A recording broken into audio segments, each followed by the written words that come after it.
Register ಆದಂತ ಕೇಸ್ಗಳಾಗಿರ್ಬೋದು ಮತ್ತೊಂದಾಗಿರ್ಬೋದು ಆ ರೀತಿ ನನ್ನ ಮೇಲೆ ಅಲ್ರಿ ನನ್ನ ಮೇಲೆ ಕೇಸ್ ಇದ್ದದನ್ನ ನಾನೇ ವಾದ ಮಾಡಿಕೊಂಡು ನಾನೇ ಅದನ್ನ ಎಲ್ಲ ಖುಲಾಸೆ ಮಾಡ್ಕೊಂಡಿದ್ದೀನಿ. 14% ಫೈಟ್ ಮಾಡ್ಕೊಂಡಿದ್ದೀನಿ. ಒಬ್ಬ ಹೋರಾಟಗಾರ 20 ವರ್ಷದ ಹೋರಾಟದಲ್ಲಿ ಕಿತ್ತೋಗಿರೋ ಮನೆ ಬಿಟ್ಟರೆ ಬೇರೇನು ಮಡಗಿಲ್ಲ. ನಾವು ಅದು ನಮ್ಮ ತಾತ ಸಂಪಾದನೆ ಮಾಡಿರೋ ಜಾಗ, ನಾವೇನು ಸಂಪಾದನೆ ಮಾಡಿಲ್ಲ. ನಾವು ಆ ರೀತಿ ಹೋರಾಟ ಮಾಡ್ಕೊಂಡಿರ ರೋಲ್ ಕಾಲ್ ಮಾಡಿದ್ರೆ ಇವ್ರು ಹೇಳೋ ತರ ರೌಡಿಗಳ ತರ ಟ್ರೀಟ್ ಮಾಡಿದ್ರೆ ನಾವು ಒಂದಷ್ಟು ಆಸ್ತಿ ಮಾಡ್ಬೇಕಾಗಿತ್ತು. ನಮಗೆ ನಮ್ಮ ತಾತ ಕೊಟ್ಟರು, ನಮ್ಮ ತಂದೆ ತಾಯಿ ಕೊಟ್ಟರು ಆಸ್ತಿಗಳೇ ಸಾಕು. ನಾವು ಪವಿತ್ರವಾಗಿದ್ದೀವಿ. ಪದೇ ಪದೇ ಯಾವೊಬ್ಬ ಭ್ರಷ್ಟರ ಮುಂದೆ ನಾವು ನಿರೂಪಿಸುವಂತ ಅವಶ್ಯಕತೆ ಇಲ್ಲ. ನಿರೂಪಿಸಲೇಬೇಕು ಅಂತಂದ್ರೆ ನಾನು ಈ ಕೇಸನ್ನ ನಮ್ಮ ಟೀಮ್ ಹ್ಯಾಂಡಲ್ ಮಾಡ್ತದೆ. ನಾನು ಪಣ ತೊಟ್ಟು ಇಳಿಬೇಕಾಗುತ್ತೆ ಲೀಗಲ್ ಆಗಿ. That's all. ಎನ್ಕ್ವೈರಿಗಿನ್ನ ಮುಂಚಿತವಾಗಿ ಯಾಕೆ ಮೆಡಿಕಲ್ ಮಾಡಿಸ್ತಿದ್ದಾರೆ? ಮೆಡಿಕಲ್ ಆದಂತ ಬಳಿಕ ಏನೆಲ್ಲ ಕೆಲವೊಂದಷ್ಟು ಡಾಕ್ಯುಮೆಂಟ್ಸ್ ಕೊಡ್ತೀನಿ, ಏನೆಲ್ಲ ಡಾಕ್ಯುಮೆಂಟ್ಸ್ ಕೊಡ್ಬೋದು ಸರ್? ಸಾಕಷ್ಟು ದಾಖಲೆ ಇದೆ ಸರ್. ಆರೋಪಿ ವಿರುದ್ಧವಾಗಿ ಸಾಕಷ್ಟು ದಾಖಲೆ ಇದೆ. This case is completely engaged with witnesses and material facts ಮೇಲೆ ಡಿಪೆಂಡ್ ಆಗಿದೆ. ಸಾಕಷ್ಟು ಮೆಟೀರಿಯಲ್ಸ್ ಇದೆ ಆರೋಪಿ ವಿರುದ್ಧವಾಗಿ. ಅದನ್ನ ಮಾಧ್ಯಮಗಳ ಮುಖಾಂತರ ನಾನು ರಿವೀಲ್ ಮಾಡೋಕ್ಕಾಗಲ್ಲ, ನೀವು ಕೇಳಬಾರ್ದು. ಇದು it's a part of investigation until the charge sheet is filed. And apart from this, as the matter is of 376, a secrecy has to be maintained. ನಾನು ಒಬ್ಬ ಭ್ರಷ್ಟ ಪೊಲೀಸ್ ಅಧಿಕಾರಿ ನಮ್ಮ ಕಕ್ಷಿದಾರರ ಏನೋ ಶೂಟ್ ಮಾಡಿ ಹಾಕ್ದ. ನಾನು ಪೊಲೀಸು ಜವಾಬ್ದಾರಿ ಇರೋ ಪೊಲೀಸರಿಗೂ ಜವಾಬ್ದಾರಿ ಇರುವಂಥ ವಕೀಲರಿಗೂ ಡಿಫ್ರೆನ್ಸ್ ಇದೆ. ಯಾರೋ ಭ್ರಷ್ಟ ಮಾಡಿದಾನ ಆ ಕೆಲಸ. Today he will face the action whoever it is. ಇದು ಈಗಾಗಲೇ ಒಂದ್ ಕಡೆಯಲ್ಲಿ ಜಗದೀಶ್ ಕುಮಾರ್ ಸ್ಪಷ್ಟನೆಗಳ ಮೇಲೆ ಸ್ಪಷ್ಟನೆಯನ್ನ ಮತ್ತು ಆರೋಪಗಳ ಮೇಲೆ ಆರೋಪಗಳನ್ನು ಮಾಡ್ತಾ ಇದ್ದಾರೆ. ಇನ್ನೊಂದು ಕಡೆಯಲ್ಲಿ ಬೋರಿಂಗ್ ಆಸ್ಪತ್ರೆಯಲ್ಲಿ ಸಿಡಿ ಸಂತ್ರಸ್ತ ಯುವತಿಗೆ ಈಗ ಮೆಡಿಕಲ್ ಟೆಸ್ಟ್ ಅನ್ನು ಕೂಡ ನಡೆಸಲಾಗ್ತಾ ಇದೆ. ಮಹಿಳಾ ವೈದ್ಯರು ಸಿಡಿ ಲೇಡಿಯ ವೈದ್ಯಕೀಯ ಪರೀಕ್ಷೆಯನ್ನು ನಡೆಸ್ತಾರೆ.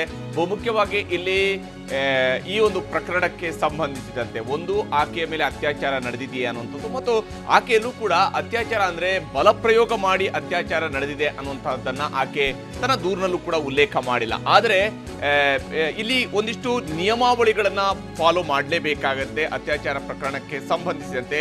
ಆ ಪ್ರಕ್ರಿಯೆಯನ್ನ ಈಗ ಪೊಲೀಸರು ಕೂಡ ಮಾಡಿಸ್ತಾ ಇದ್ದಾರೆ. ವೈದ್ಯರ ಮೂಲಕವಾಗಿ ಈ ಒಂದು ಪರೀಕ್ಷೆಯನ್ನ ಮಾಡಿಸ್ತಾ ಇರುವಂಥದ್ದು. ಯಾಕಂದ್ರೆ ಹೋರಾಟದ ಅವಧಿನಲ್ಲಿ ನಾನು ಸಾಕಷ್ಟು ಭ್ರಷ್ಟರ ವಿರುದ್ಧ ನಾನು ಸಹ ಹೋರಾಟ ಮಾಡಿದೆ. ಅದು ಬಿಜೆಪಿ ಕಾಂಗ್ರೆಸ್ ಅಂತ ಹೊರ್ತಿಲ್ಲ. ಇನ್ಫ್ಯಾಕ್ಟ್ ಇವರೆಲ್ಲ ನನ್ನ ಕಾಂಗ್ರೆಸ್ ಅಂತ ಬಂದಿದ್ರೆ ನಾನು ಎಷ್ಟೋ ಜನ ಕಾಂಗ್ರೆಸ್ ಅವ್ರ ಮೇಲೆ ಕೇಸ್ ಹಾಕಿದ್ದೀನಿ ಲೋಕಲಲ್ಲಿ. ಹಾಗಾಗಿ they try to brand me. ಅದರಲ್ಲಿ ಬಿಜೆಪಿಯವರು ಸಹ ಇದ್ದಾರೆ.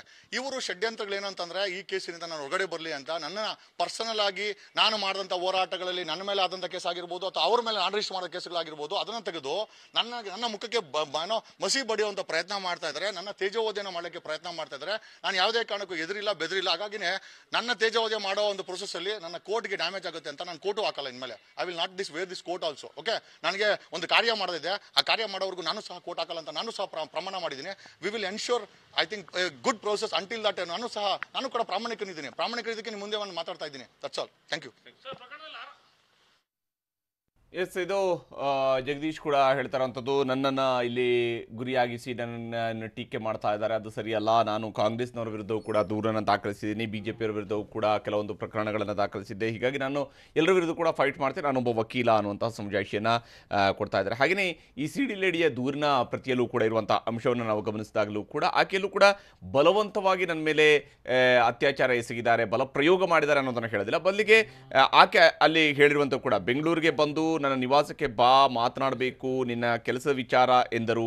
ಅಶ್ಲೀಲವಾಗಿ ಮಾತನಾಡಿ ತಮ್ಮ ರೂಮ್ಗೆ ಕರೆದುಕೊಂಡು ಹೋಗಿ ಅಲ್ಲಿ ಬಟ್ಟೆ ತೆಗೆಸಿ ಲೈಂಗಿಕ ಕ್ರಿಯೆ ಮಾಡಿದರು. ಇದೇ ರೀತಿ 2 ಬಾರಿ ಅವರ ಅಪಾರ್ಟ್ಮೆಂಟ್ಗೆ ಕರೆಸಿ ಲೈಂಗಿಕ ಕ್ರಿಯೆ ನಡೆಸಿ ಅಶ್ಲೀಲವಾಗಿ ಮಾತನಾಡಿರುತ್ತಾರೆ ಅನ್ನುವಂಥದ್ದನ್ನು ಆಕೆ ತನ್ನ ದೂರಿನಲ್ಲೂ ಕೂಡ ಉಲ್ಲೇಖ ಮಾಡಿರುವಂಥದ್ದು. ಈ ಕಾರಣಕ್ಕಾಗಿ ಇಲ್ಲಿ ಸಹಜವಾಗಿ ಒಂದಿಷ್ಟು ಮೆಡಿಕಲ್ ಟೆಸ್ಟ್ಗಳನ್ನು ನಡೆಸಲೇಬೇಕಾಗಿರುವಂಥದ್ದು ಮತ್ತು ಅದಕ್ಕೆ ಸಂಬಂಧಪಟ್ಟಂಥ ಪ್ರೋಸೆಸ್ ಈಗ ಶುರುವಾಗಿದೆ. ಇದರ ನಡುವೆನೇ ಕಾಂಗ್ರೆಸ್ ಮತ್ತು ಬಿಜೆಪಿಯ ನಡುವೆ ಒಂದು ಫೈಟ್ ಕೂಡ ನಡೀತಾ ಇದೆ. ಇದು ಟ್ವಿಟರ್ ವಾರ್, ವಿಶೇಷವಾಗಿ ಇಲ್ಲಿ ನಡೀತಾ ಇರುವಂಥದ್ದು ಟ್ವಿಟರ್ ವಾರ್ ನಡೀತಾ ಇದೆ.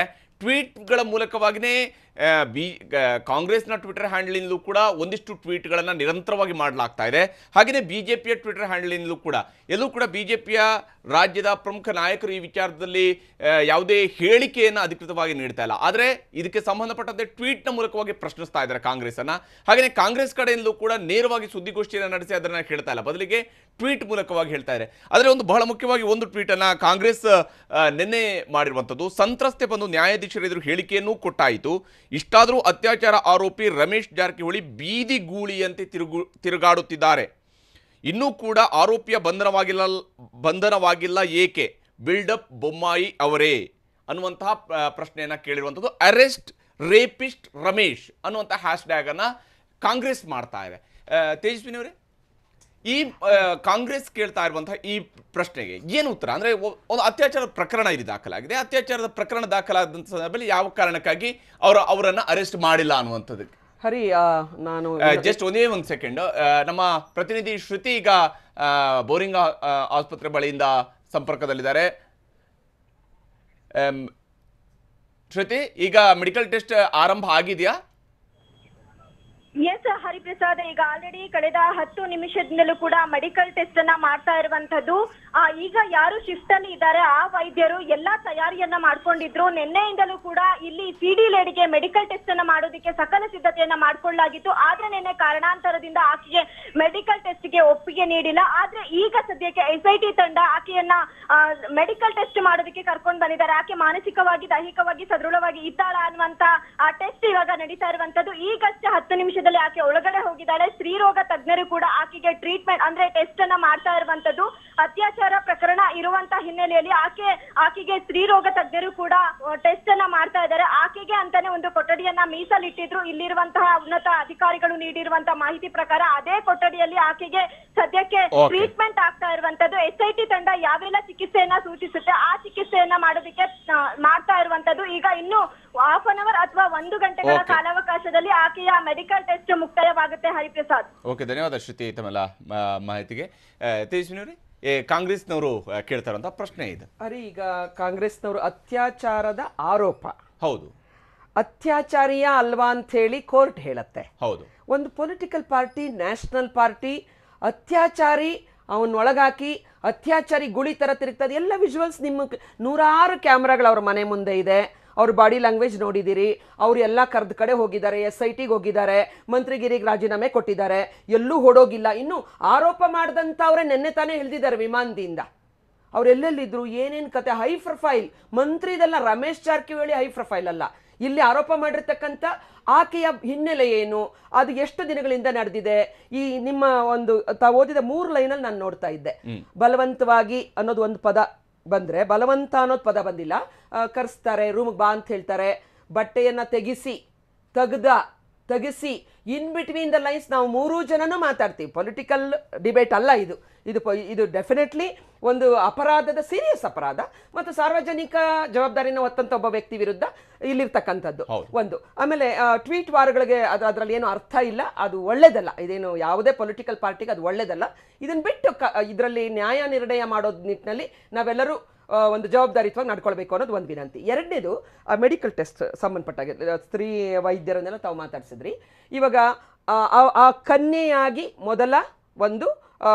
ಮೊದಲು ಕನ್ಯೆಯೇ, ಇನ್ನು ಯಾಕಂದ್ರೆ ಭಾರತದ ಒಂದು ಇದರಲ್ಲಿ ಅವಿವಾಹಿತರಾಗಿದ್ದಾರೆ ಆಕೆ. ಅವಳು ಕನ್ಯೆಯ ಮೇಲೆ ಒಂದು ಮೊದಲ ಬಾರಿಗೆ ಲೈಂಗಿಕ ಸಂಪರ್ಕ ನಡೆದಿದೆಯೇ, ಅದು ಬಲಾತ್ಕಾರದಿಂದ ನಡೆದಿದೆಯೇ ಅಲ್ಲವೇ, ಒಪ್ಪಿಗೆಯಿಂದ ನಡೆದಾಗ ಶಾರೀರಿಕವಾದಂಥ ಒಂದು ಇದು ಏನಿರುತ್ತೆ ಮತ್ತೆ ತುಂಬಾ ದಿನ ಆಗಿದೆ. ಒಂದು ಪಾಯಿಂಟ್ ಹೇಳ್ತಾರೆ, ಪ್ರಶ್ನೆ ಬಿಟ್ಟು ಮೇಡಮ್ ಬೇರೆ ಕಡೆ ಹೋಗ್ತಾ ಇದೆ. ನೀವು ಒಂದು ಪಾಯಿಂಟ್ ಕೇಳಿದ್ರೆ ಅವಕಾಶ ಸಿಕ್ಕಿರೋದು ಎರಡನೇ ಅದಕ್ಕೆ ನಾನು ಮಾತಾಡಿಲ್ಲ. ನೀವು ಒಂದು ಅವಕಾಶ ಸಿಕ್ಕಿಲ್ಲ.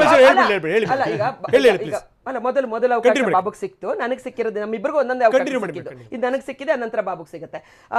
ಈಗ ಇದರಲ್ಲಿ ಒಬ್ಬರನ್ನ ಆ ಮಾರ್ಜಾಲ ನಡಿಗೆ ಕಳ್ಳ ಬೆಕ್ಕಿಂತರ ಹೋಗಿ ಬಲೆಗೆ ಬೀಳಿಸಿಕೊಳ್ಳಲಾಗಿದೆಯೇ, ಒಬ್ಬನ ಜೊತೆಯೇ ಲೈಂಗಿಕ ಸಂಪರ್ಕ ಇದೆಯೇ, ಇನ್ನು ಹಲವಾರು ಜನಗಳ ಜೊತೆ ಲೈಂಗಿಕ ಸಂಪರ್ಕ ಇದೆಯೇ, ದುರ್ಬಳಕೆ ಮಾಡಲಾಗಿದೆ ಬಿಟ್ಟಿದೆಯೇ, ಇವೆಲ್ಲ ಕಾನೂನಿಗೆ ಕಣ್ಣು ಇಲ್ಲ, ಕಾನೂನಿಗೆ ಕರುಣೆಯೂ ಇಲ್ಲ, ಇರಲೂಬಾರ್ದು.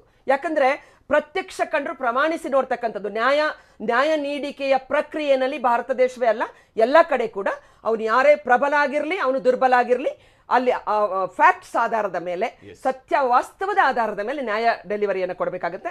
ಆ ನಿಟ್ಟಿನಲ್ಲಿ ಇದಕ್ಕೆ ಸಹಕಾರ ಕೊಡಬೇಕಾಗುತ್ತೆ. ಬಿಟ್ರೆ ಮಿಕ್ಕಿದ್ಯಾವುದು ಪೊಲಿಟಿಕಲ್ ಸ್ಟೇಟ್ಮೆಂಟ್ಸ್ ನಾನು ಹೇಳ್ತೀನಿ. ಈಗ ಲಾಯರ್ ತುಂಬಾ ಬಂದು ಹೇಳ್ತಾ ಇದ್ರು, ಇಷ್ಟೊಂದು ಬಿಲ್ಡಪ್ ಬೊಮ್ಮಾಯಿ ಎಲ್ಲ, ಈ ಬಿಲ್ಡಪ್ಗಳು ಬಿಟ್ಬಿಡಿ, ಮತ್ತೆ ಪಾರ್ಟಿಯನ್ನು ಒತ್ತೆ ಕೊಡಬೇಡಿ ಅಂತ ಯಾರ ಕೈಗೂ ಬಾಬು ಮಾತಾಡ್ಲಿ ಬೇಕಾದ್ರೆ. Is having every right to ನಾನು ಇಲ್ಲಿದ್ದೀನಿ ಅಡ್ವೊಕೇಟ್ ಬಗ್ಗೆ. ಇವಾಗ ಅದೇನಾಗಿದೆ, ಕಾಂಗ್ರೆಸ್ನವರು ಅವ್ರು ಯಾರು ಸೂರ್ಯ ಮುಕುಂದ್ ರಾಜು ಅಲ್ಲಿ ಹೇಗೆ ಹೋಗ್ತಾರೆ ಅಲ್ಲಿಗೆ, ಅದೇ ಪ್ರಶ್ನೆ ಇದೆ. ಬಾಬು ಅವ್ರ ಹತ್ರ ಕೂಡ ಅದಕ್ಕೆ ಉತ್ತರ ನಾನು ಪಡ್ಕೊಳ್ತೀನಿ. ಆದ್ರೆ ನಮ್ಮ ಜೊತೆಗೆ ವಿಧಿವಿಜ್ಞಾನ ತಜ್ಞರಾಗಿರುವಂತಹ ಡಾಕ್ಟರ್ ದಿನೇಶ್ ರಾವ್ ಅವರು ಸಂಪರ್ಕದಲ್ಲಿದ್ದಾರೆ. ದಿನೇಶ್ ರಾವ್ ಅವರು ಈಗಾಗಲೇ ಯುವತಿಯನ್ನ ಮೆಡಿಕಲ್ ಎಕ್ಸಾಮಿನೇಷನ್ಗೆ ಬೇಕಾಗಿ ಕರ್ಕೊಂಡು ಬಂದಿದ್ದಾರೆ. ಯಾವ ಸ್ವರೂಪದಲ್ಲಿ, ಇಂತಹ ಹಂತದಲ್ಲಿ, ಯಾಕಂದರೆ ಆಕೆಯಲ್ಲೂ ಕೂಡ ತನ್ನ ದೂರಿನಲ್ಲಿ ಪರ್ಟಿಕ್ಯುಲರ್ ಆದಂತಹ ದಿನಾಂಕಗಳನ್ನು ಮೆನ್ಷನ್ ಮಾಡಿಲ್ಲ ಆಕೆ ಇಲ್ಲಿ. ಮತ್ತು ಆಕೆ ಬಲಾತ್ಕಾರವಾದಂತಹ ಅತ್ಯಾಚಾರ ನಡೆದಿದೆ ಅನ್ನೋಂಥದ್ದು ಕೂಡ ಹೇಳಿಲ್ಲ. ಲೈಂಗಿಕ ಕ್ರಿಯೆಯನ್ನು ನಡೆಸಿದ್ದಾರೆ, ಬಟ್ಟೆ ತೆಗೆಸಿ ಲೈಂಗಿಕ ಕ್ರಿಯೆ ಮಾಡಿದರು ಅನ್ನುವಂಥದ್ದನ್ನು ಕೂಡ ಆಕೆಯ ದೂರಿನಲ್ಲಿರುವಂಥ ಉಲ್ಲೇಖ ಇದು. ಹೀಗಾಗಿ ಇಂತಹ ಸಂದರ್ಭದಲ್ಲಿ ಮೆಡಿಕಲ್ ಎಕ್ಸಾಮಿನೇಷನ್ನಿಂದ ಯಾವ ಸ್ವರೂಪದ ಸಾಕ್ಷ್ಯ ತನಿಖಾಧಿಕಾರಿಗಳಿಗೆ ಸಿಗೋದಕ್ಕೆ ಸಾಧ್ಯ ಆಗುತ್ತೆ? ನೋಡಿ, ಇದು ರುಟೀನ್ ಮೆಡಿಕಲ್ ಎಕ್ಸಾಮಿನೇಷನ್ ಅಂತ ಪರಿಗಣಿಸೋದಿಲ್ಲ, because she is a survivor of a sexual assault. ಅದರಿಂದ it will be examination of victim of sexual assault. ಆ ಆಧಾರದ ಮೇಲೆ ಪರೀಕ್ಷೆ ನಡೆಯುತ್ತೆ. So I tell you the protocols. So ಇದೇನಂದ್ರೆ, ಇಟ್ ಡಿಪೆಂಡ್ ದ ಸ್ಟ್ರಾಟಜಿ ನಾವೇನು ಅಡಾಪ್ಟ್ ಮಾಡ್ತೀವಿ, ಅದು depends on the time of incident and the time of examination, the gap between that. So ಆ ಆಧಾರದ ಮೇಲೆ ನೀವೇ ಹೇಳಿರೋ ಪ್ರಕಾರ, ದಟ್ ಇಸ್ ಸೆಕ್ಷನ್ 376C, ಆ ಆಧಾರದ ಮೇಲೆ ಈ ಪರೀಕ್ಷೆ ಮಾಡೋದಾದ್ರೆ, ದ ಫಸ್ಟ್ ಅಂಡ್ ಇಸ್ ಇಂದ ನಾವು ಪರೀಕ್ಷೆ ಮಾಡೋ ಡೀಟೇಲ್ಸ್ ನಲ್ಲಿ even the history, time, date and place of occurrence of the assault, ಯಾವಾಗ ಆಯ್ತು, ಯಾವ ಟೈಮ್ ಅಲ್ಲಿ ಆಯ್ತು, ಹೇಗಾಯ್ತು ಗೊತ್ತಿರೋರ ಇದು ಒಂದು ಹಿಸ್ಟ್ರಿ ನಾವು ತಗೊಳ್ತೇವೆ. And the time, date and place of ಇವತ್ತಿಂದ ಡೇಟ್ ಅದನ್ನು ಡಾಕ್ಯುಮೆಂಟ್ ಮಾಡ್ತೇವೆ ಎಕ್ಸಾಮಿನೇಷನ್ ಮಾಡಿದ್ದು. ಅದಲ್ಲದೆ ದೆನ್ ಈಗ ಪ್ಯಾಂಡಮಿಕ್ ಇರೋದ್ರಿಂದ swabs for the corona to COVID ಗೂ ತಗೊಳ್ಬೇಕಾಗಿ ಬರುತ್ತೆ. That's must and should. ಇದು ಅಲ್ಲದೆ ಮೋಸ್ಟ್ ಇಂಪಾರ್ಟೆಂಟ್ ಥಿಂಗ್ ಏನಂದ್ರೆ, this since it is not a forcible act, genital examination ಅಲ್ಲಿ is she a virgin or a defloret woman ಅಂತ, ಅದು old hymenal tears ಅಂತ ಏನ್ ಹೇಳ್ತೀವಿ, or old tears around the perineum ಅಂತೀವಿ, ಅದ್ರ ಬಗ್ಗೆ ನಾವು ಒಂದು ಕಾಮೆಂಟ್ ಮಾಡ್ತೇವೆ. ಅದಲ್ಲದೆ ಸೆಕ್ಷುಯಲಿ ಟ್ರಾನ್ಸ್ಮಿಟೆಡ್ ಡಿಸೀಸಸ್ ಅಂತ ಏನಾದ್ರೂ ಲಕ್ಷಣ ಬಂದ್ರೆ ಅದಕ್ಕೆ ಸ್ವಾಬ್ ತಗೊಳ್ತೇವೆ. ಆಮೇಲೆ ಮೂರನೇದು ಎಲ್ಲದಕ್ಕಿಂತ ಮುಖ್ಯವಾದದ್ದು ಪ್ರೆಗ್ನೆನ್ಸಿ ಟೆಸ್ಟ್ ಮಾಡ್ತೇವೆ. If she is been pregnant because of this or somebody else or she is a negative test, ಅದು negative test is also very good finding. Pregnancy test ಮಾಡ್ತೇವೆ. ಇದು ಅಲ್ಲದೆ if she is under influence of any intoxication ಅನ್ಬಿಟ್ಟು blood and urine samples ತಗೊಳ್ತೇವೆ to rule out any intoxication at the time of examination or at the time of she giving a statement, ಅದನ್ನು ಸಹ rule out ಮಾಡ್ತೇವೆ. So ಇದರಲ್ಲಿ ಉಗುರಾಗಲಿ, ಏನಾದ್ರೂ pubic hairs ಆಗಲಿ, ಬಟ್ಟೆ ಆಗಲಿ, ಈ ಕೇಸ್ ನಲ್ಲಿ it is not indicated. Okay. But blood ಮತ್ತೆ urine sample definitely to rule out intoxication and also as a samples ಈ ಕೇಸ್ ನಲ್ಲಿ ತಗೊಳ್ತೇವೆ. Apart from ruling out any sexual transmitted diseases in the pregnancy, this is the routine and standard protocol for examination of the victim who has come after few weeks after the alleged sexual assault. ಇಲ್ಲಿ few weeks ಗಿಂತಲೂ ಹೆಚ್ಚಿನ ಸಮಯದ ರೀತಿಯಲ್ಲಿ, ಯಾಕಂದ್ರೆ ಇಲ್ಲಿ ಆಕೆ ಕೊಟ್ಟಿರುವಂತಹ ದೂರಿನಲ್ಲಿ ಯಾವುದೇ ಡೇಟ್ ಅನ್ನ ಮೆನ್ಷನ್ ಮಾಡಿಲ್ಲ. ಈ ದೂರಿನ ಪ್ರತಿಯನ್ನ ನೋಡಿದಂತಹ ಸಂದರ್ಭ ಆಕೆ ಯಾವುದೇ ರೀತಿಯಂತ ಡೇಟ್ ಅನ್ನ ಮೆನ್ಷನ್ ಮಾಡಿಲ್ಲ. ಆದರೆ ಮತ್ತು 2ನೇ ತಾರೀಕಿಗೆ, ಈಗ ನಾವು 2ನೇ ತಾರೀಕಿಗೆ ಈ ಒಂದು ಪ್ರಕರಣ ಬೆಳಕಿಗೆ ಬಂದ ನಂತರದ ದಿನಾಂಕದಿಂದ ನಾವು ತೆಗೆದುಕೊಳ್ಳೋದಿದ್ರೆ ಮಾರ್ಚ್ 2ರಿಂದ ಇವತ್ತಿಗೆ ನಾವು ಮಾರ್ಚ್ 31ರಲ್ಲಿ ಇದ್ದೀವಿ. ಆಲ್ರೆಡಿ 29 ದಿವಸಗಳು ಆಗು ಹೋಗಿದ್ದಾವೆ. ಅದಕ್ಕಿಂತ ಮುಂದೆ ಎಷ್ಟು ಮುಂದೆ ಆಗಿದೆ ಅನ್ನೋದ್ರ ಬಗ್ಗೆ ಸ್ಪಷ್ಟತೆ ಇಲ್ಲ. ರಮೇಶ್ ಜಾರಕಿಹೊಳಿ ಅವರ ದೂರಿನ ಆಧಾರದಲ್ಲಿ ಹೇಳಿದ್ರೆ ಡಿಸೆಂಬರ್ 13ರಿಂದ ಮಾರ್ಚ್ 13ರ ನಡುವೆ ಅವರನ್ನ ಏನು ಹಣಕ್ಕಾಗಿ ಸುಲಿಗೆ ಮಾಡುವಂತಹ ದೃಷ್ಟಿಯಿಂದ ಮಾಡಿದ್ದಾರೆ ಅಂದರೆ ಬಹುತೇಕ ಅಂದರೆ ಡಿಸೆಂಬರ್ ತಿಂಗಳಲ್ಲೇ ಏನಾದರೂ ಇದಾಗಿದೆ ಅಂತೇಳಿ ಆದರೂ ಕೂಡ ಈ ರೀತಿಯಾದಂತಹ ಒಂದು ಲೈಂಗಿಕ ಕ್ರಿಯೆ ನಡೆದಿದೆ ಅಂತೇಳಿ ಆದರೆ ಅದಕ್ಕೆ ಸಂಬಂಧಪಟ್ಟಂಥ ಯಾವುದೇ ಸಾಕ್ಷ್ಯ, ಮೆಡಿಕಲ್ ಸಾಕ್ಷ್ಯ ಈಗ ಲಭಿಸುತ್ತಾ 3 ತಿಂಗಳ ನಂತರ? ಅಲ್ಲ, ಇದರಲ್ಲಿ ಇಂತಕ್ಕೆ ಈ ತರ ಘಟನೆ ಇಲ್ಲ. That means it is more than 2-3 months old. ನೋಡಿ, ಒಂದು well we are examining the victim, she will, ನಾವು date and time of alleged sexual assault ತಗೊಳ್ತೀವಿ and she will definitely state the date and time and the place. Okay, ಅದು ನಾವು ನಮ್ಮ ಹಿಸ್ಟ್ರಿನಲ್ಲಿ record ಮಾಡ್ತೇವೆ. So ಈ ತರ ಕಂಡೀಷನ್ಸ್ ನಲ್ಲಿ ಬೇರೆ ಯಾವುದು ಏನಾದ್ರೂ ಏನಾದ್ರೂ ಆಗಿದ್ರೆ ಆ ಗಾಯಗಳ ಏಜ್ ಆಫ್ ದ ಇಂಜುರೀಸ್ ಕೊರಾಬರೇಟ್ ಮಾಡ್ತೇವೆ. ಅಲ್ಲದೆ ಪ್ರೆಗ್ನೆನ್ಸಿ ಏನಾದ್ರೂ ಆಗಿದ್ರೆ pregnancy test is A very vital in cases of this nature. ಈಗ ಇಲ್ಲಿ ಮಾನಸಿಕವಾದಂತಹ ಸ್ಥಿತಿಯ ಬಗ್ಗೆ, ಮಾನಸಿಕ ಸ್ಥಿತಿಯ ವಿಚಾರದಲ್ಲಿ ಟೆಸ್ಟ್ ಆಗುವಂತಹ ಅವಕಾಶಗಳಿರ್ತವೆ. ಯಾಕಂದ್ರೆ ಈಗ ಲೈಂಗಿಕ ಕ್ರಿಯೆ ಆಗಿದ್ರು ಕೂಡ, ಅದು ಒಪ್ಪಿತವಾಗಿ ಆಗಿದ್ರು ಕೂಡ ಆಕೆ ಮಾನಸಿಕವಾಗಿ ಆಘಾತ ಆಗಿರುವಂತಹ ಸಾಧ್ಯತೆಗಳಿರುತ್ತೆ. ಆ ನಿಟ್ಟಿನಲ್ಲಿ ಯಾವ ಸ್ವರೂಪದ ಎಕ್ಸಾಮಿನೇಷನ್ ನಡೆಯುತ್ತೆ ಡಾಕ್ಟರ್ ದಿನೇಶ್ ರಾವ್ ಅವರೇ? ನೋಡಿ, apart from this physical examination and the genital examination, the psychological examination of the individual is A part of the duties of the doctor. So ಅದರಿಂದ ನಾವು ಸೈಕಾಲಜಿಕಲ್ ಟ್ರಾಮಾ, ಅಂದ್ರೆ ನಿದ್ದೆ ಬರ್ದೇ ಇರೋದು, ಭಯ ಇರೋದು, ಆಂಕ್ಷಿಯಸ್ ಇರೋದು, ಅಂಡ್ ಲಾಸ್ ಆಫ್ ಅಪೆಟೈಟ್, ಇಲ್ಲ ಈ ಒಂದು ಸೆಕ್ಸ್ ಇಂದ ಆಗಿರ್ತಕ್ಕಂಥ ಏನಾದ್ರೂ ರೋಗಗಳೇನಾದ್ರೂ ಬಂದಿದ್ರೆ ಅದರದ್ದು ಎಫೆಕ್ಟು. ಸೊ ಇದೆಲ್ಲ ಆಮೇಲೆ ಏನಾಗಿದೆ ಅಂದ್ರೆ ಈ ಜನಗಳು ಅವ್ರ ಯಾವ ದೃಷ್ಟಿಯಿಂದ ನೋಡ್ತಾರೆ, that itself is a big trauma. ಆಮೇಲೆ ಕೆಲವು ಈ ಆಕ್ಟ್ ಬಗ್ಗೆ ಪದೇ ಪದೇ ಪ್ರಶ್ನೆ ಕೇಳ್ತಾ ಇರ್ತಾರಲ್ಲ, that itself is again add to the psychological trauma. ಇದನ್ನ ಯಾವ ರೀತಿ ಹೋಗಲಾಡಿಸ್ಬೇಕು, ಇದನ್ನೆಲ್ಲ ದ ಸೈಕಾಲಜಿಕಲ್ ಕೌನ್ಸಿಲಿಂಗ್ ನಲ್ಲಿ ಈ ವಿಷಯಗಳು ಆಚೆ ಬರುತ್ತೆ. And accordingly it shall be counselled and shall be given medications for the in that regard, and that is also a responsibility of a medical doctor who is been examining her. And most important, ಈ ತರ ಪರೀಕ್ಷೆನ ಬೇರೆ ಅಲ್ಲಿ RMO ಅಂತ ಏನು ಇದೆಲ್ಲ ಅವರೆಲ್ಲ ಮಾಡ್ಲಿಕ್ಕೆ ಬರೋದಿಲ್ಲ. It should be done by A forensic medical, ನಮ್ಮಂತ ಎಕ್ಸ್ಪರ್ಟ್ಸ್ ಮಾಡಬೇಕು. ಇಲ್ಲ ಅಂದ್ರೆ ಅಲ್ಲಿರ್ತಕ್ಕಂಥ gynaecologist, female gynaecologist should be examining this female, and ಬೇರೆ ಯಾವ ಡಾಕ್ಟರ್ ಈ ತರ ಪರೀಕ್ಷೆ ಮಾಡಬೇಡದು. ಇಲ್ಲಿ ಡಾಕ್ಟರ್ ದಿನೇಶ್ ಅವ್ರೀಗ ಭಯ ವಿಚಾರವನ್ನ ನೀವು ಹೇಳಿದ್ರಿ. ಭಯ ಯಾವ ಯಾವ ಸ್ವರೂಪದಲ್ಲಿ ಭಯ ಬರುತ್ತೆ ಅನ್ನುವಂಥದ್ದಕ್ಕೂ ಕೂಡ ಬೇರೆ ಬೇರೆ ಕಾರಣಗಳಿಗೆ ಭಯ ಅನ್ನುವಂಥದ್ದು ಇರುತ್ತೆ. ಈಗ ಆಕೆ ತನ್ನ ವಿಡಿಯೋದಲ್ಲಿ ಅನೇಕ ಬಾರಿ ಉಲ್ಲೇಖ ಮಾಡಿದಾಳೆ, ನನಗೆ ಭಯ ಇದೆ ಅನ್ನುವಂಥದ್ದನ್ನು ಹೇಳ್ಕೊಂಡಿದ್ದಾಳೆ. ಜೀವ ಭಯ ಇದೆ, ಇಂಥವರಿಂದ ನನಗೆ ಥ್ರೆಟ್ ಇದೆ, ಈ ವಿಚಾರಗಳಲ್ಲಿ ಇರುವಂತಹ ಭಯವನ್ನು ಆಕೆ ಉಲ್ಲೇಖ ಮಾಡಿದ್ದಾಳೆ. ಇಲ್ಲಿ ಆಕೆ ನಿಜಕ್ಕೂ ಕೂಡ ಈ ಲೈಂಗಿಕ ದೌರ್ಜನ್ಯದಿಂದಾಗಿ ಅವಳು ಮಾನಸಿಕ ಆಘಾತಕ್ಕೆ ಒಳಗಾಗಿದ್ದಾಳೆ ಅಂತ ಪತ್ತೆ ಹಚ್ಚೋದಿಕ್ಕೆ ಅಥವಾ ಕಂಡು ಹಿಡಿಯೋದಕ್ಕೆ ಸಾಧ್ಯ ಆಗತ್ತಾ? ಅಲ್ಲ, definitely that is what we do it in the counselling ನಲ್ಲಿ.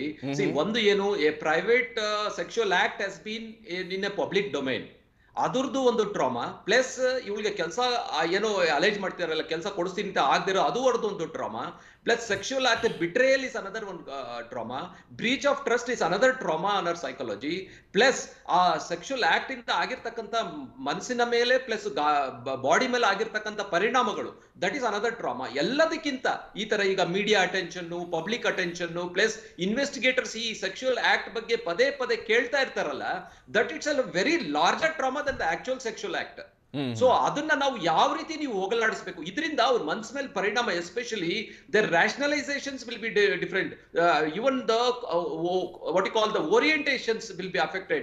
ಕೆಲವು ಟೈಮಲ್ಲಿ ಇಟ್ಸ್ ಸ್ಲೀಪ್, ಮತ್ತೆ even what you call as appetite, ಇದನ್ನೆಲ್ಲ ಮನಸ್ಸಿನ ಮೇಲೆ ಜಾಸ್ತಿ ಪರಿಣಾಮ ಬೀರುತ್ತೆ, ಅಂಗಾಂಗಗಳ ಆರ್ಗನ್ಸ್ ಮೇಲೆ ಪರಿಣಾಮ ಬಿದ್ದಿರುತ್ತೆ, ಅದರಿಂದ ಅವ್ರಿಗೆ ನಿದ್ದೆ ಬರೋದಿಲ್ಲ, ಊಟ ಮಾಡ್ಲಿಕ್ಕೆ ಬರೋದಿಲ್ಲ. ಡಾಕ್ಟ್ರೆ, ಇಲ್ಲಿ ಈ ಸಾಕ್ಷೀಕರಿಸಬಹುದಾದಂತ ಘಟನಾವಳಿಗಳು ಯಾವ್ಯಾವುದು ಅಂತ ಹೇಳಿ ಅಂತ ಈಗ ನೋಡಿ, ಮಾನಸಿಕದ್ದು ನೀವು ಹೇಳ್ತಾ ಇದ್ದೀರಿ, ಈ ನಿದ್ದೆಗೆಡೋದು, ಈ ಹೊಟ್ಟೆ ಹಸುವಾಗುವಂಥದ್ದು, ಇದನ್ನು ಒಂದು ಕಡೆ ಪಕ್ಕಕ್ಕೆ ಕೇಳೋಣ.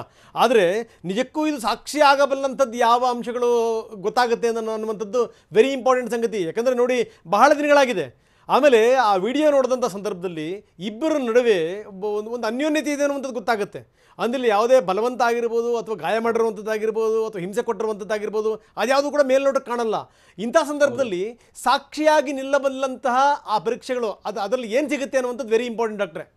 ಹೌದು, ಅದರಲ್ಲಿ ಮ್ಯಾಕ್ಸಿಮಮ್ ಅಂದ್ರೆ ಪ್ರೆಗ್ನೆನ್ಸಿ ಆಗಿದೆಯೋ ಇಲ್ಲೋ ಅಂತ, that is the only one. ಇದು ಓನ್ಲಿ ಅವರ್ statement holds good, which will be recorded by the doctor. And ಮೂರನೇದು, ಇವರ ಇಬ್ಬರ ಮಧ್ಯೆ ಆಗಿರ್ತಕ್ಕಂಥ ಲೈಂಗಿಕ ಕ್ರಿಯೆಯಲ್ಲಿ ಅದರಿಂದ ಏನಾದರೂ ಒಂದು ಸೆಕ್ಷುಯಲಿ ಟ್ರಾನ್ಸ್ಮಿಟೆಡ್ ಡಿಸೀಸ್ ಟ್ರಾನ್ಸ್ಫರ್ ಆಗಿದ್ರೆ ಇವೆರಡನ್ನೂ ತಳ್ಳಿ ಹಾಕ್ಬೇಡ ಡಾಕ್ಟ್ರೆ, ಇವೆರಡನ್ನೂ ತಳ್ಳಿ ಹಾಕ್ಬೇಡ. ಒಂದು ವೇಳೆ ಪ್ರೆಗ್ನೆನ್ಸಿನೂ ಆಗಿಲ್ಲ ಅಥವಾ ಹೆಂಗ್ ಗೊತ್ತಾ, ಯಾವುದು ಡಿಸೀಸ್ ಕೂಡ ಇಲ್ಲ, ಇವೆರಡನ್ನೂ ತಳ್ಳಿ ಹಾಕಿದಂಥ ಸಂದರ್ಭದಲ್ಲಿ ಏನು, ಒಂದು ಡಿಫ್ಲಾರೆಟ್ ವುಮೆನ್, ವರ್ಜಿನ್ ಡಿಫ್ಲಾರೆಟ್ ವುಮೆನ್ ಅಂತ ಒಂದು, ಅಂದ್ರೆ ಲೈಂಗಿಕ ಕ್ರಿಯೆ ಇವಳ ಮೇಲೆ ಯಾವಾಗಾದ್ರೂ ನಡೆದಿ, ಇವರಿಂದ ಅಂತಲ್ಲ, ಯಾವಾಗಾದ್ರೂ ನಡೆದಿದ್ಯಾ ಇಲ್ಲ ಅಂತ ಹೇಳ್ಬೋದು, ಇವರಿಂದ ಅದೇ ನಡೆದಿದೆ ಅಂತ ಹೇಳಲಿಕ್ಕೆ ಬರೋದಿಲ್ಲ. That is very important. ಅದು ಇಂಪಾರ್ಟೆಂಟ್ ಪಾಯಿಂಟ್ ಡಾಕ್ಟ್ರೆ. ಇಟ್ಸ್ ಇಂಪಾಸಿಬಲ್, ಬಿಕಾಸ್ ಯಾಕಂದ್ರೆ it is not A fresh incident, old incident ಇರೋದ್ರಿಂದ ಲೈಂಗಿಕ ಕ್ರಿಯೆ ನಡೆದಿದೆ ಅಂತ ಹೇಳಿ ಒಪಿನಿಯನ್ ಕೊಡ್ತೀವಿ ಅಷ್ಟೇ, ಇವರಿಂದಾನೇ ಲೈಂಗಿಕ ಕ್ರಿಯೆ ಆಗಿದೆ ಅಂತ. ಇದು ವೆರಿ ಇಂಪಾರ್ಟೆಂಟ್ ಪಾಯಿಂಟ್ ಇದು. ಯಾಕಂದ್ರೆ ಆವಾಗ ಏನಾಗುತ್ತೆ ಅಂದ್ರೆ, ಇದಕ್ಕೆ ಸಂಬಂಧಪಟ್ಟಂತ ಸಾಕ್ಷಿಗಳೇನಾದ್ರೂ ಇದೆಯಾ ಅಂತ ಕೇಳುವಂತ ಸಾಧ್ಯತೆಗಳಿದೆ. ಇದಕ್ಕೆ ಸಂಬಂಧಪಟ್ಟಿರುವಂಥದ್ದು ಅದು ಸೆಮೆನ್ನಿದಾಗಿರ್ಬೋದು, ಅಥವಾ ಏನಾದರೂ ಈ ಒಳ ಉಡುಪುಗಳಾಗಿರ್ಬೋದು, ಅಥವಾ ಈಕೆಯ ಮೈ ಮೇಲೆ ಬಿದ್ದಂಥ ಕಲೆಗಳಾಗಿರಬಹುದು. ಸೊ ಆ ಕಡೆಗೆ, ಆ ದಿಕ್ಕಿನ ಕಡೆ ಹೊರಳುತ್ತೆ. ಅಂದರೆ ತಾವು ತುಂಬ ಸ್ಪಷ್ಟವಾಗಿ ಹೇಳೋ ಪ್ರಕಾರ ನಿಜಕ್ಕೂ ಈಕೆಯ ಮೇಲೆ ಅನಾಚಾರ ಆಗಿರಬಹುದು, ಆದರೆ ಇಂಥ ವ್ಯಕ್ತಿಯಿಂದಲೇ ಆಗಿದೆ ಅಂತ ಹೇಳಲಿಕ್ಕೆ ಸಾಧ್ಯ ಇಲ್ಲ ಅಂತಿರ್ತಾವು. Impossible, that is no scientific examination can prove that. ಅದು ಓಕೆ.